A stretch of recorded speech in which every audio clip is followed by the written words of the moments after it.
ആദ്യഘട്ടത്തിൽ വരുമ്പോൾ പ്രവീൺ നോക്കൂ, ഞാൻ ഇതേ ചോദ്യമാണ് അങ്ങയോടും ചോദിക്കാൻ പോകുന്നത്. കരുത്തന്മാരാണ് ഇത്തവണ ഏറ്റുമുട്ടുന്നത്.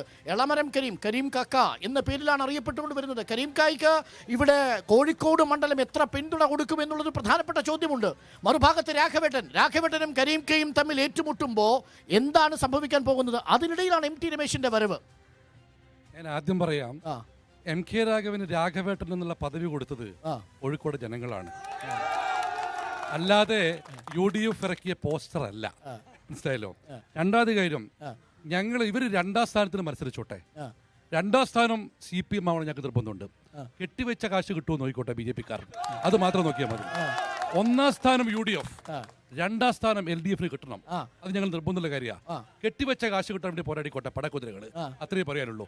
എല്ലാ എന്ത് വന്നാലും 20 out of 20 UDF ഇത്തവണ പിടിച്ചിരിക്കും.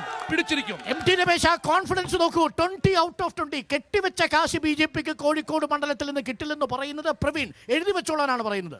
അല്ല, KPCC ഓഫീസിൽ നിന്നോ കോഴിക്കോട് DCC ഓഫീസിൽ നിന്നാണ് ഇത് കൊടുക്കുന്നതെങ്കിൽ ഓക്കെയാണ്. AICC ഓഫീസിൽ നിന്ന് ഇങ്ങോട്ട് അയച്ചത് അമേത്തിയിൽ നിക്കക്കള്ളിയില്ലാതെ ജനങ്ങൾ എടുത്ത് അടിച്ച് ഓടിച്ചപ്പോഴാണ്. മാത്രമല്ല, കഴിഞ്ഞ തവണ ആകും കുപ്പായമൊക്കെ ഇട്ട് നടന്നവരുണ്ട്. പിന്നെ വേറെ ചിലരുടെ വിചാരം കേരളം ഒന്ന് ആർക്കോ സ്ത്രീധനം കിട്ടിയ മുതലാ. അല്ല, ഇത് ഞങ്ങൾക്ക് 34 കൊല്ലം ബംഗാളിൽ ഇത് തന്നെയല്ലായിരുന്നു പറഞ്ഞത്. അരുൺ ഓർക്കുന്നുണ്ടാകും, ത്രിപുരയിലെ ന്യൂസ് ആദ്യഘട്ട വോട്ട് അതിന്റെ ട്രെൻഡ് അവതരിപ്പിച്ച അരുണിന്റെ മുഖം ഞാൻ ഇന്നും ഓർക്കുക. ഇതാ ഞങ്ങൾ പിടിച്ചു വന്നൊക്കെയായിരുന്നു. ഇതൊരു മട്ടിലായിരുന്നു. ഒരുപക്ഷെ നിങ്ങൾ അവിടെ ഉണ്ടെങ്കിൽ നിങ്ങളുടെ ബോഡി ലാംഗ്വേജ് ഒന്ന് എടുത്ത് പരിശോധിക്കുന്നത് നന്ദി. ഞാൻ നിങ്ങളുടെ വാക്കുകളൊന്നും അങ്ങനല്ല. മോദി ജയിക്കുന്ന ഘട്ടത്തിലും എന്റെ ബോഡി ലാംഗ്വേജ് അങ്ങനെ തന്നെയായിരുന്നു. ജനാധിപത്യത്തിൽ ആര് ജയിച്ചാലും അവർ നമ്മുടെ നായകരാണ്. തർക്കിക്കുന്നില്ല. ഞാൻ പറയുന്നത് ഇത് ജനങ്ങളുടെ കയ്യിലുള്ള സാധനം. കഴിഞ്ഞ തവണ 19-ലും എന്തൊക്കെയായിരുന്നു ഉള്ളത് എന്ന് ഞാൻ വേറെ ബഹുമാനിക്കുന്ന ഗിരീഷും ഓർക്കുന്നത് നന്ന്.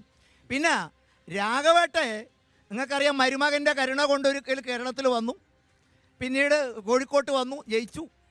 അദ്ദേഹത്തിന് ഏട്ടൻ എന്ന പേര് കിട്ടി. മനുഷ്യനാകണമെന്ന് പറയുന്നയാൾ സഖാവ് കരീം ഇപ്പോൾ കരീമൊക്കെ ആയിരിക്കുന്നു. അതേ വന്നപ്പോൾ തന്നെ തുടങ്ങിയിരിക്കുന്നതൊക്കെ ആശയമാണോ, മാനവികതയാണോ, മനുഷ്യത്വമാണോ?